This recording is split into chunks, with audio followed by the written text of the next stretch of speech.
자, 마지막 장인데 3장의 이제 마지막 절입니다. 3장의 마지막 절인데 이거는 사실 저는 이런 분류를 이제 따로 별도로 두는 건 이 책에서 처음 봤는데, 다중 출력 분류라고 해놔서 좀 복잡하게 약간 좀 헷갈리게, 이제 헷갈린다기보다 이런 식으로 분류하는 건 어쨌든 저는 처음 봤는데, 뭐냐면은 훈련 데이터가 뭐냐면은 이제 요 깨끗한 이미지고 이게 28 곱하기 28이 얼마였죠? 784였던데 784점이 다 출력 대상입니다. 다 출력 대상.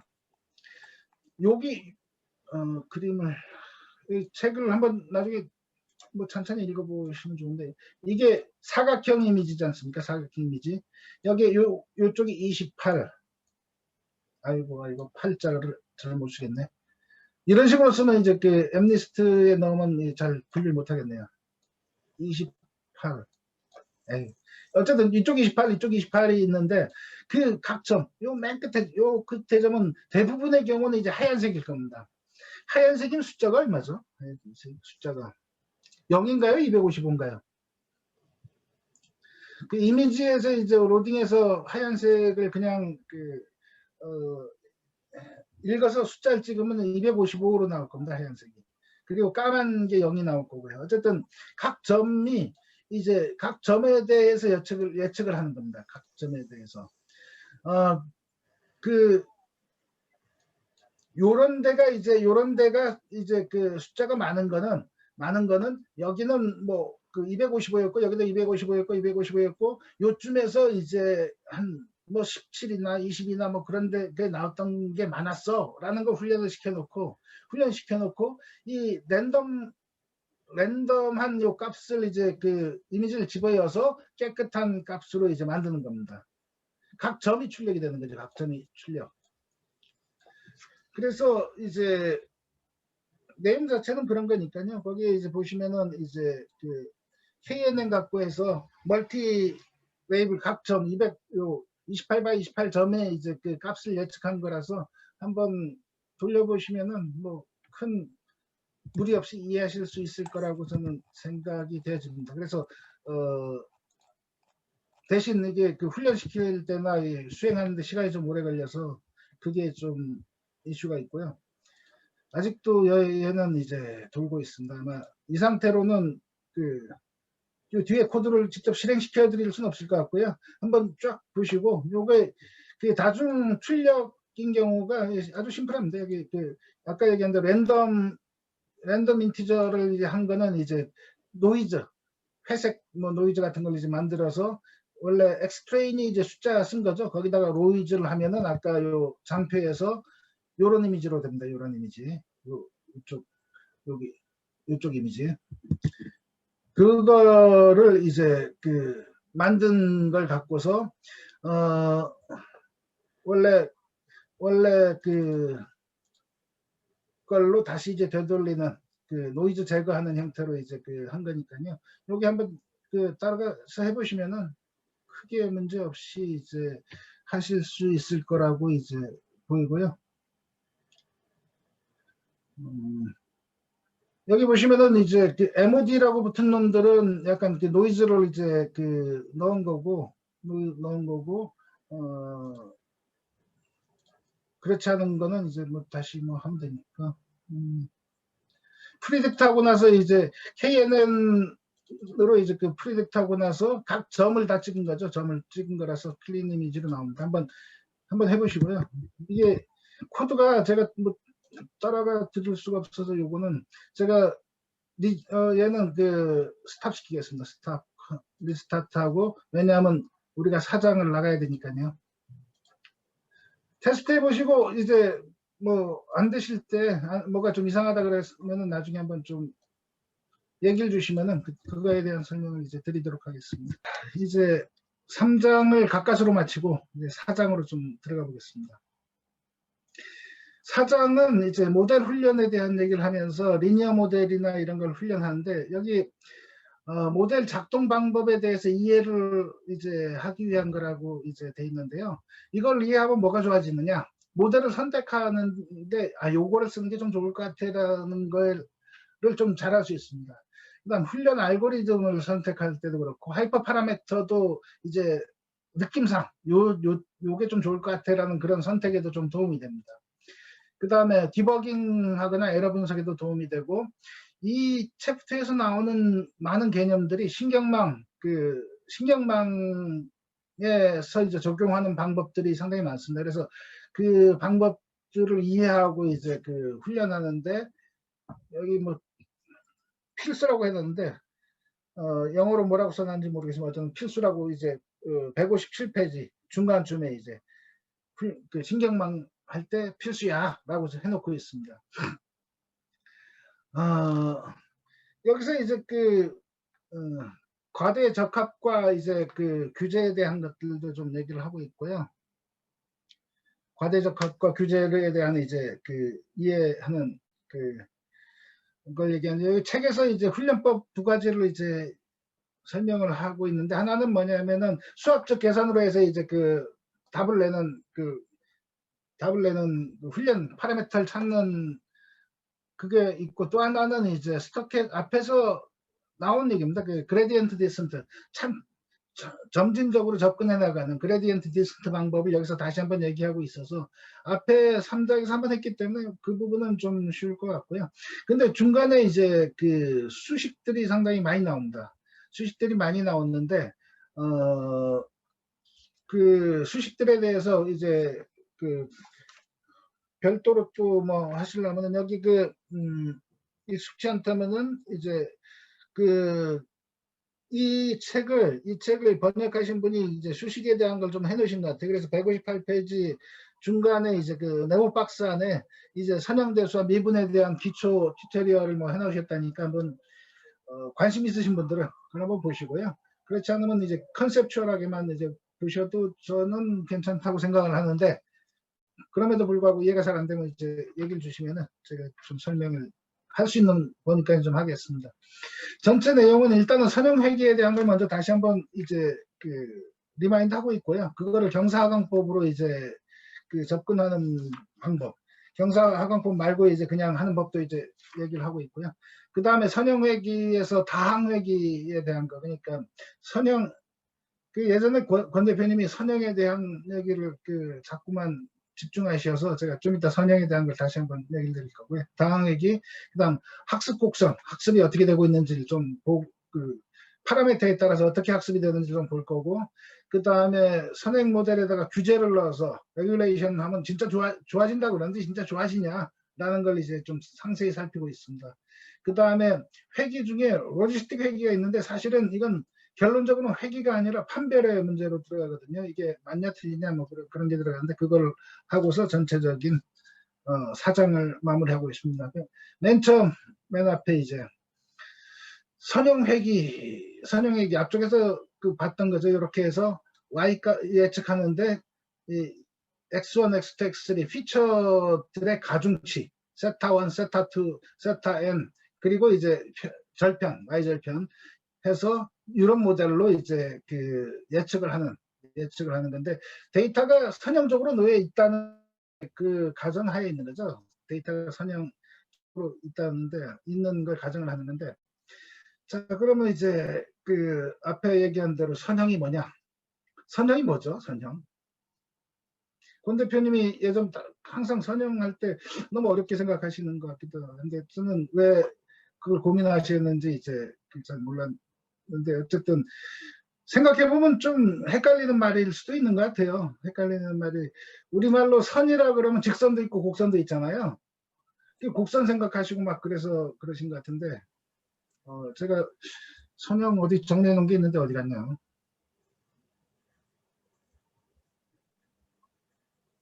여기 이제 여기 뒤쪽에 적어놨군요. 앞쪽에서 적어놨어야 되는데 여기 보시면은 선형이라고 얘기하면은 리니어라고 얘기하면은 이 곡선이 아닌 직선형이라고 생각하시면 될 것 같습니다. 직선형. 여기 영어로 이제 리니어를 찾으시면은 여기 아이고 글자가 작아서 보이실라나? 네. 보입니다. 보이세요? 어레인 한번 찾아보세요. 구글에 이제 리니어를 한번 찾으시면 보입니다.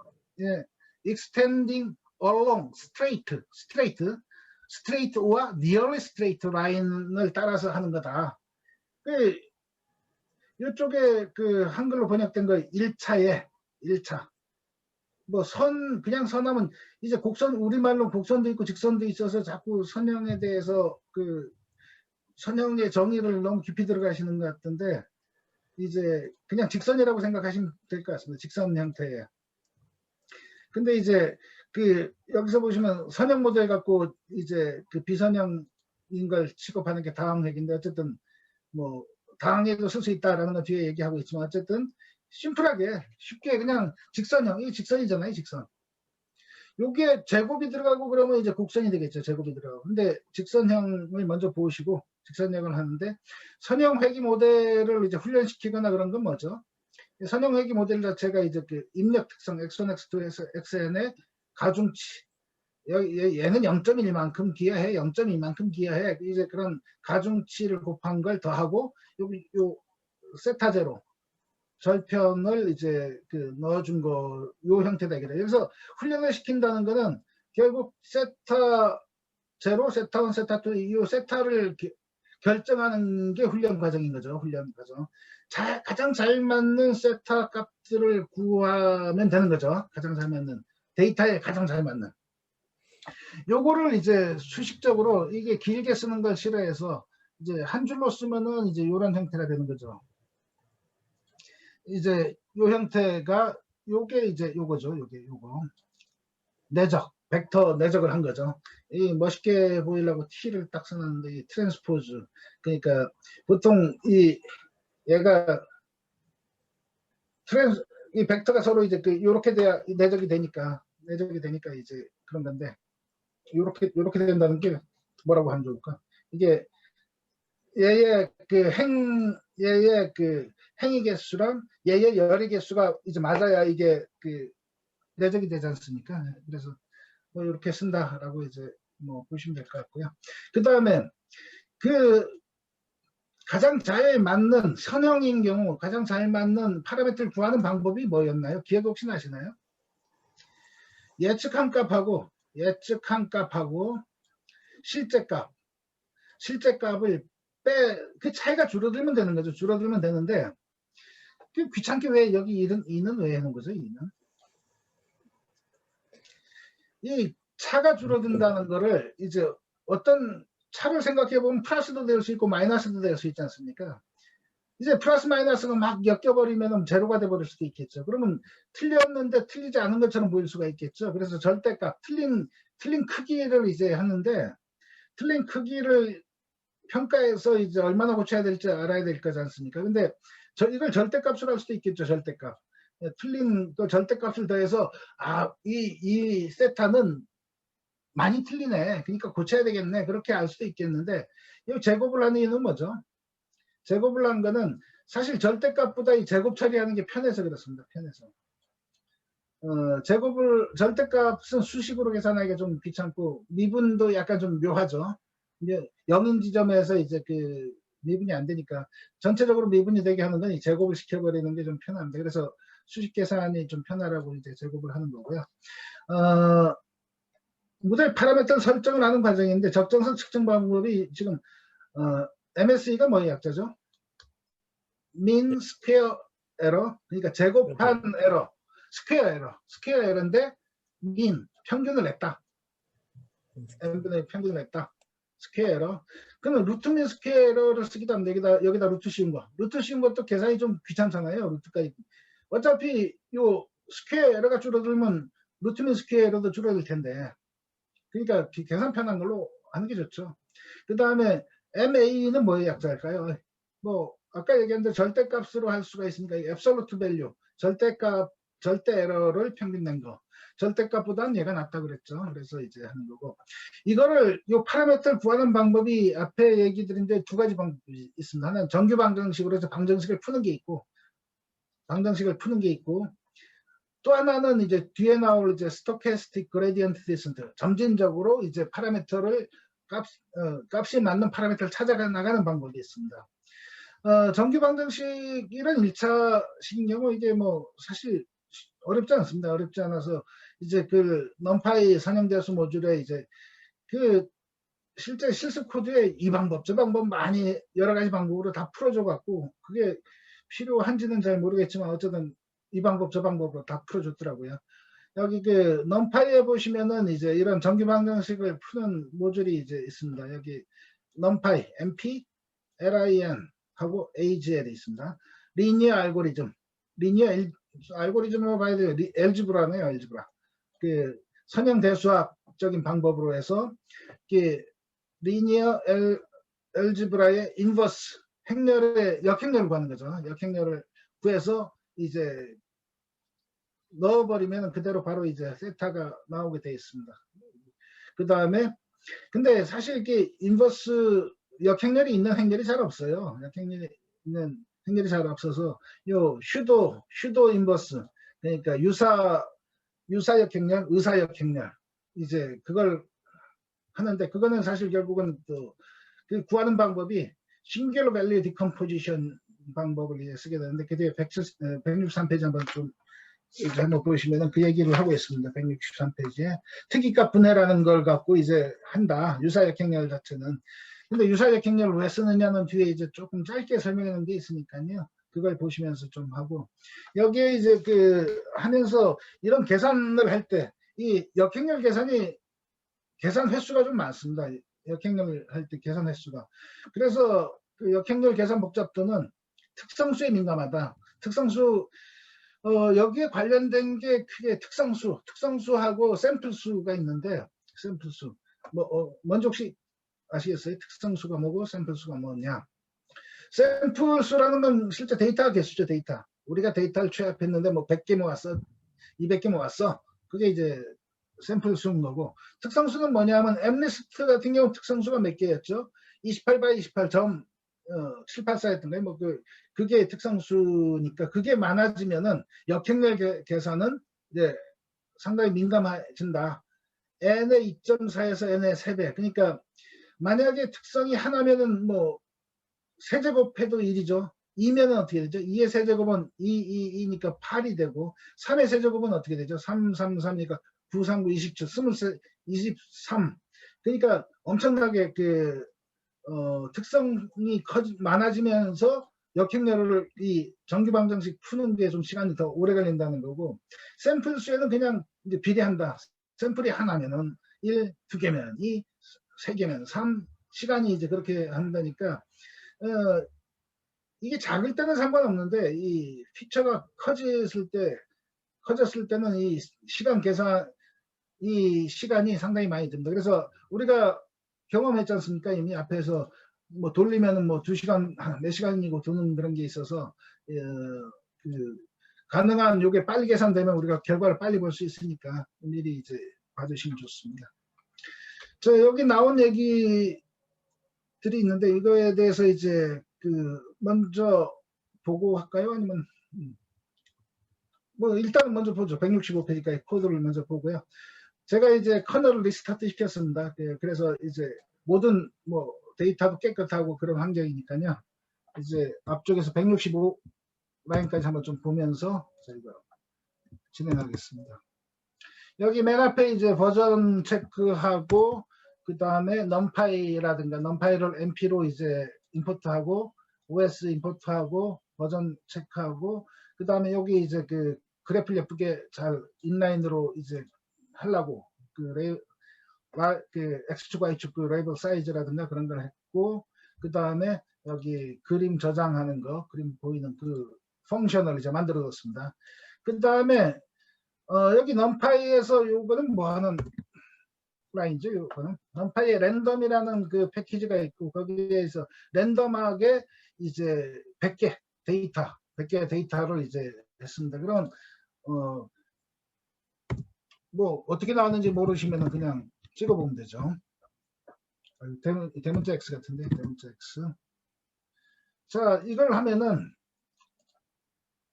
보시면은 이제 그 랜덤 값들이 줄줄줄줄 이제 들어가 있습니다. 근데 원래 랜드는 0에서 1 사이인데 여기 데이터 값이 1도 넘고 막 그러잖아요. 1.9도 있고. 왜냐면 앞에 2를 곱했죠. 그래서 이 대문자 X는 0에서 2 사이의 데이터가 될 겁니다. 0에서 2 데이터 사이 있고 그 다음에 지금 y를 어떻게 잡고 있냐면은 y는 4, 절편이 4죠. y 절편이 4고, 그 다음에 요 x값, 요 x값의 3배, 기울기가 3인 거죠. 기울기가 3. 거기다가 만약 요까지만 쓰면 어떻게 되죠? 요까지만 쓰면 완전히 직선에 있는 그 데이터만 나오겠죠. 직선에 있는 데이터만 나오니까 실제 데이터는 그러지 않지 않습니까? 데이터가 이제 여기저기 분포되어 있으니까 랜덤 값을 이제 추가해서 그 직선에서 기울기 3이고 y절편이 4인 직선에서 그 주변으로 이제 분포를 이제 y값을 분포시켜 놓은 거죠. 그러니까 점들은 이제 그 기울기가 3인 그 직선 주변에 이제 있을 겁니다. 그래서 거꾸로 이런 데이터를 해놨으니까 이제 우리가 모른 척 하는 거죠. 기울기가 3이고 y절편이 4인 걸 이제 모른 척 할 겁니다. 이거 그게 잘 예측이 되냐는 걸 우리 볼 거니까. 그래서 제너레이트 된 데이터를 여기 한번 쫙 플롯을 해보면은 여기 요 그림처럼, 그림 괜찮으신가요? 여기 y절편이 좀 크게 볼까요?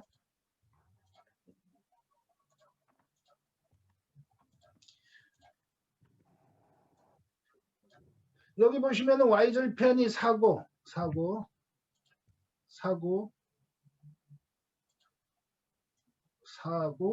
기울기가 3 정도로 보이시나요? 3 정도. 거기에다가 랜덤으로 이제 위치한 그런 데이터들이 나오는 거죠. 그래서 요 데이터 갖고 그 3이라는 기울기랑 이 4를 예측을 해보고 싶은 겁니다.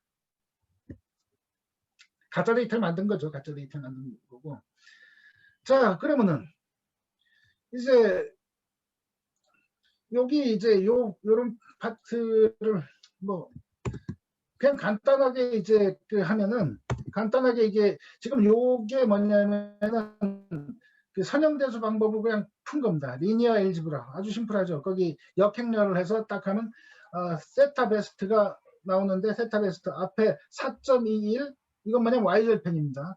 2.77 다시 말해서 4하고 3을 예측해야 되는데 4.21하고 2.77이죠. 물론 데이터가 이제 그 랜덤 항을 추가하는 순간 그렇게 된 거고요. 자, 요 실식이 뭐냐면 요 1이라는 값을 그냥 이제 1이란 그 라인을 추가한 겁니다. 그래서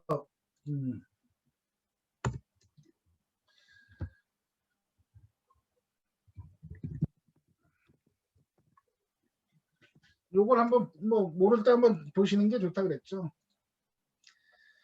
요렇게 데이터가 된 겁니다.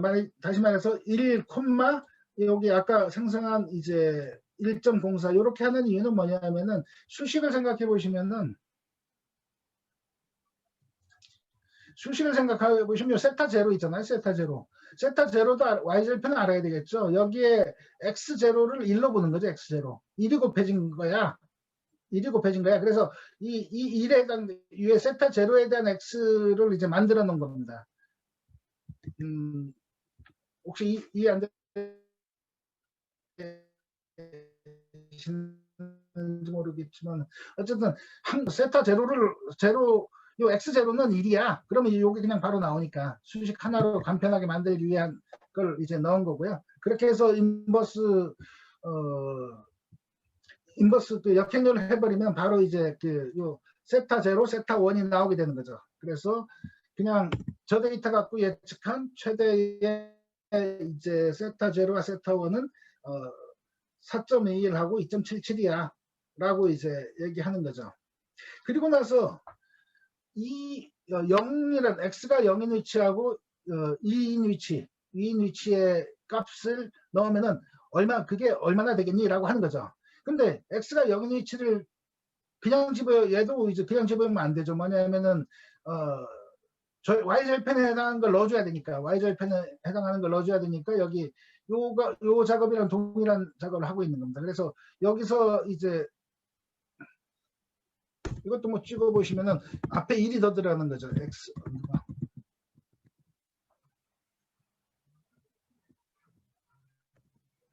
여기 보시면은 이제 0하고 2의 위치에서 값을 이제 예측하고 싶은데 여기다가 바로 이제 그러니까 행렬에 내적을 하기 위해서 사실 이걸 추가했는데 추가하면 1,0 1,2가 되는 거죠. 데이터가. 그래서 그 X는 U 그 세타 베스트 요 Y절편 4.21하고 2.77을 이제 그 기울기 2.77 Y절편 4인 그 직선에다가 집어넣으면 예측한 게 0에서는 약 4.21 정도 되고 2에서는 9.75 정도 돼 라고 이제 얘기하는 거죠. 다시 말해서 0인 위치값하고 2인 위치값에, 그러니까 0인 위치는 뭐 사실 원래 4여야 되고 2인 위치는 이제 여기 그 뭐 9 정도 되나요? 9 정도 되는데 그걸 이제 예측한 거죠. 그리고 나서 여기 그 그래프 자체가 보시면은 0에서부터 2까지 그린 거니까 요쪽 점하고 요쪽 점을 예측한 거죠. 그리고 나서 뭘 했냐? 플롯을 한 거죠.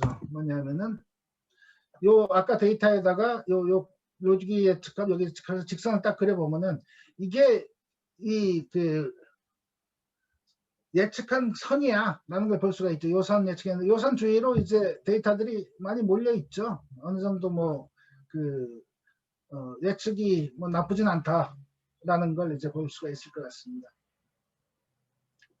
그래서 요거를 여기다가 이제 프리딕션에서 여기 요 범례를 하나 더 찍어줬네요. 그 다음에 이거는 요 지금까지 한 일은 뭐죠? 우리가 역행렬 갖고 그냥 우리가 계산해 버린 겁니다. 근데 실제로 쓰는 거는 그냥 우리 모델을 쓸 겁니다. 리니어 리그레션이라는 모델로 해서 핏을 해서 보면은 핏을 해서 이제 요 결과를 보면은 4.21, 2.77 다시 말해서 이 역행렬에서 구한 거랑 동일하다 이거죠. 리니어 리그레션이라는 이제 그 모델에서 이제 인터셉트하고 이제 코에피션트 기울기를 한 게 동일하더라. 다시 말해서 내부적으로 얘는 역행렬 이제 뭐 하고 있다는 걸 뭐 보여주는 거고요. 그 다음에 X유를 그 예측하면 뭐 4.1, 9.75 뭐 동일한 걸 자꾸만 이제 그 계속 여러 번 하는데, 그 다음 여기서 또 이제 그 리니어 그 알지브라에 있는 그 리스트 스퀘어 방법을 써서 또 이제 구하고 있습니다. 또 구해서 얘도 4.21, 2.77 나와. 그리고 새로운 해보면은 이렇게 해서 요건 뭐냐면 P 인버스는 뭐냐면 슈도 인버스 유사 역행렬로 이제 해도 4.1, 2.77 나와. 어떤 방법을 써도 좋아. 자꾸만 얘기하는데 이렇게 여러 번 하니까 더 헷갈리죠. 헷갈리니까 우리는 리니어 리그레션 쓸 거니까 요것만 기억하시면 되는데 내부적으로 이런 수학적인 그런 것들이 있다 라는 걸 이제 다양한 방법이 있다라는 걸 이제 얘기를 하고 있습니다. 근데 그 다양한 방법이 전부 다 수식에 의한 계산이야 라는 거고, 바로 다음 절에서 할 거는 이제 수식이 아니라 이제 스토캐스틱 그레디언트 디스크트 방법을 쓸 겁니다. 자, 요까지 이제 해봤는데 한 가지 질문을 한번 좀 드려보겠습니다. 최소제곱법인데 아까 그 리스트 스퀘어라는 게 중간에 이제 사실 그냥 지나갔는데 여기 보면은 이 리스트 스퀘어 메소드인데 리스트 스퀘어 메소드를 해서 이제 기울기를 구한 거잖아요. 자, 그 점들이 있습니다. 점들이 있는데 우리 예측한 직선이 이렇게 있어요. 그러면 그 점하고 우리가 선의 거리 오차를 구할 때 여기 왼쪽하고 오른쪽의 차이를 아시겠어요? 요 방법인지 요 방법인지 어느 방법일까요? 보통은 OLS 하지 않습니까? 네, 보통 OLS인데 왜 OLS를 써야 되나요? 보통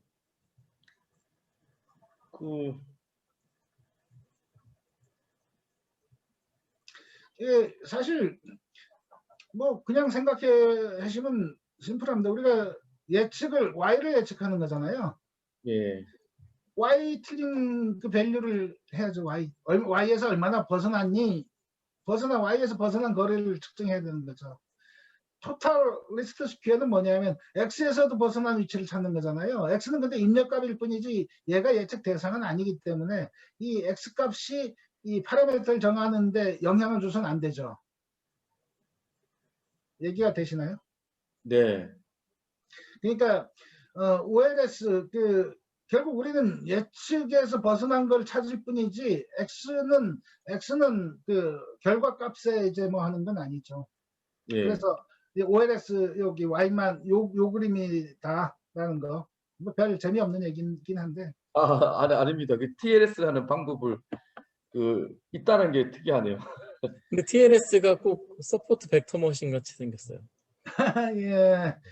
뭐 근데 서포트 벡터 머신이라고 할 때는 뭐냐면은 이 데이터가 요거랑 요거가 둘 다 그 피처여야 됩니다. 둘 다 피처인 경우는 이제 그런 얘기가 좀 될 것 같은데, 여기는 이제 그걸 Y를 타겟팅 하는 거니까. 자, 앞에 그 인버스 역행렬이라고 하는데, 역행렬 존재하지 않는 상황이 이제 상당히 많습니다. 실제 데이터는. 대표적인 게 여기 요 심플하게 잘 나와 있어서, 그럴 경우 유사 역행렬로 해서 하면 이제 가장 가까운 근사한, 근사하다는 게 예쁘다는 근사하다는 게 아니고 가까울 근자,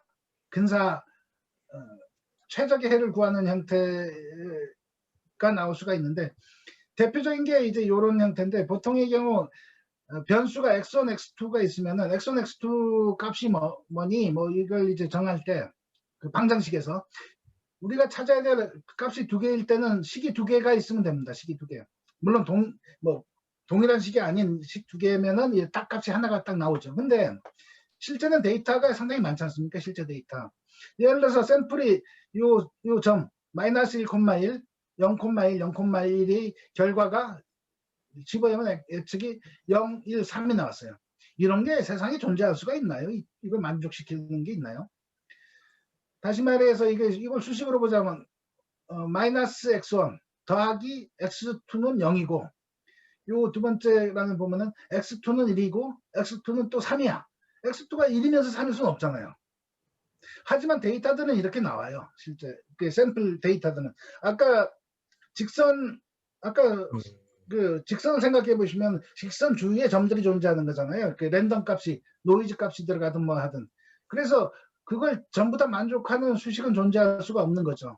근데 그 중에서도 그럼에도 불구하고 가장 근사가 예쁘다는 근사가 아니고 이제 가까운 그 해를 구해주는 게 이제 유사역행렬이다. 그래서 이런 상황에서 점을 찍어보면은 마이너스 1, 1 해서 요만큼 그 직선의 기울기랑 y절편을 구해주는 행렬이 이제 유사역행렬이다. 역행렬이 존재하지 않는 상태에서 이렇게 일단은 짧게 이해하시면 좋을 것 같습니다. 아니면 수식으로 들어가면 너무너무 막 복잡해지고 머리가 아파지는 그런 상황입니다. 그 다음에 계산 복잡도 computational is complex라 그러는데, 이게 죄송한데 제가 이거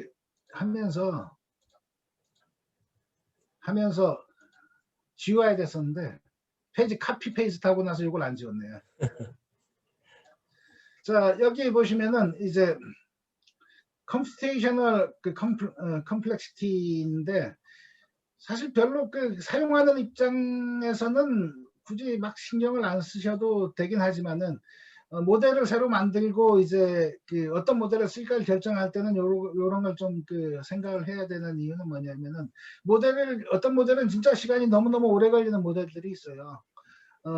아까 책에 나온 것처럼 우리가 역행렬 구하는 게 시간 복잡도가 얼마라 그랬죠? 제곱하고 세제곱 사이라고 했죠. 제곱하고 세제곱 사이. 그런 거는 이제 피처가 많아지는 순간 엄청 느려지기 때문에 그거에 상관없는 그런 모델들을 이제 좀 생각을 해야 됩니다.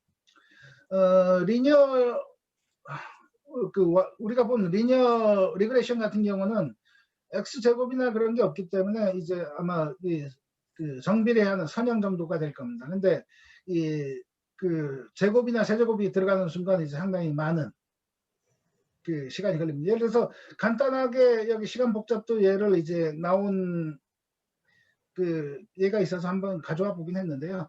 만약에 모델이 FN 형태인 경우 시간 복잡도는 제일 n이 가장 커지는 마이너스 1 제거하고 얘의 시간 복잡도는 5의 n의 제곱이다.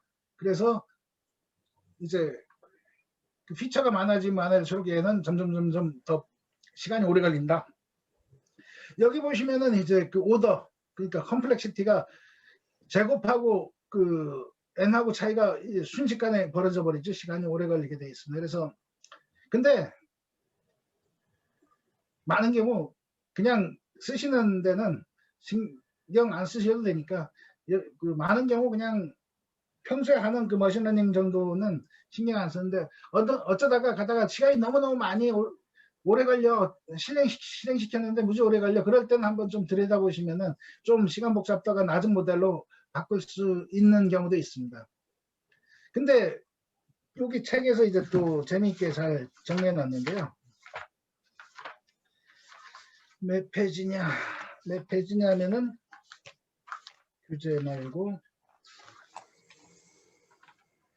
거기 176페이지에 이제 그 표 4-1이 있습니다. 그 책 있으시면 보시면 좋은데 거기에 이제 그 정규 방정식, 그 서포트 벡터, 싱글러 밸류 디컴포지션, 경사강법 뭐 해서 이제 그 해놨는데 거기 보시면은 어떤 놈이 좋은가 뭐 나와 있는데 많은 경우 컴퓨터로 계산할 때는 경사강법이 좋습니다. 그리고 그 배치보다는 미니 배치나 확률적 그 방법이 속도도 빠르고 하니까요. 그걸로 하시면 뭐 크게 걱정하실 거는 잘 없을 것 같습니다. 이거는 176페이지 한번 보시고요.